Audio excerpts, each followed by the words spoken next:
Leela 25 Divine Manifestation. Magical healing powers of Baba's Uditir. Right from childhood, Anuradha Adhikari, a resident of Aurangabad, was devoted to Baba.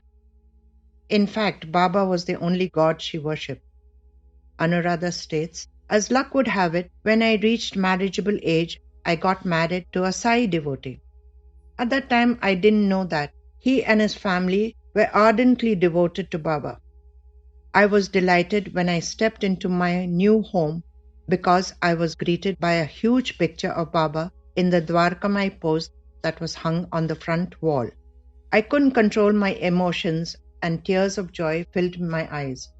My mother-in-law escorted me into the house and asked me to prostrate in front of Baba.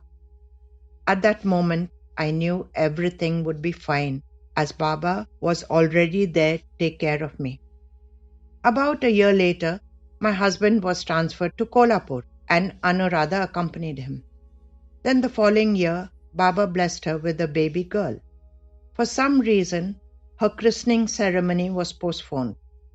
Anuradha narrates, when my daughter Sandhya was around 1 month, she had an ear infection.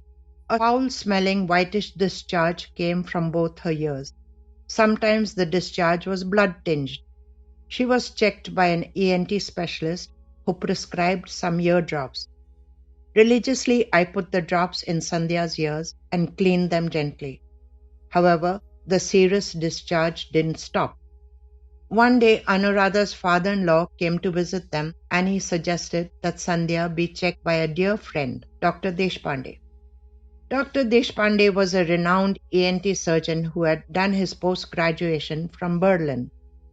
Sandhya was then checked by Dr. Deshpande, who gave them a bleak prognosis. He said that both her eardrums were perforated and the chances of Sandhya suffering from severe hearing loss and even deafness was high. Anuradha was in total despair about the child's future. Upon returning home, she placed the bottle of ear drops in front of Baba's picture and fervently prayed, Baba, if my daughter becomes deaf, then her entire life will be ruined. Please do not nip the flower in the bud, but allow it to blossom. From this moment, I will stop putting eardrops and I will put your teeth in her ears. Please heal her ears. Her christening ceremony has not yet been performed. When her ears heal because of your teeth, I will christen her with the name that starts with the letter S, so that she will never forget your grace her entire life. Then Anuradha took the teeth, mixed some udi in it, and after shaking it vigorously, put 2 drops in each ear. Anuradha also started a fast for 3 days, praying to Baba to heal the ears. The next day, Anuradha was standing on the balcony of her apartment and looking in the street below, when she saw a fakir standing in front of her, calling out to her, Mai, come down. Anuradha went down with some rice and put it in the fakir's jholi. The fakir accepted it and said, Mai, you seem to be distressed. Don't worry, Sai Baba is there with you and everything will be all right. Anuradha was perplexed as it was unusual to find a fakir who spoke Hindi in Kolhapur. The fakir continued, Mai, I have just returned from Rameshwaram and I am on my way to Shirdi. Won't you give me some dakshina? Anuradha was impressed by the bright aura around him and his compassionate eyes. She went inside and brought 1 rupee 25 annas and handed it to him. The decision to stop the ear drops were entirely Anuradha's, and she didn't tell anyone about it. Every day she would put 3 drops of the Udi Tirth mixture 3 times a day in both her daughter's ears. A few days later, both the ears healed and there was no more discharge.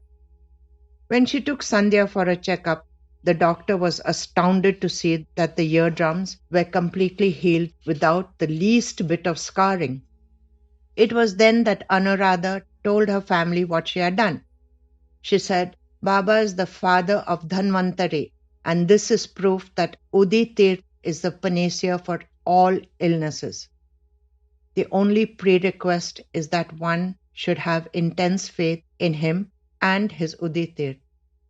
Finally, as per her promise to Baba, she named her daughter Sandhya. This Leela was taken from Sai Prasad, Volume 33, Number 9, August 1979.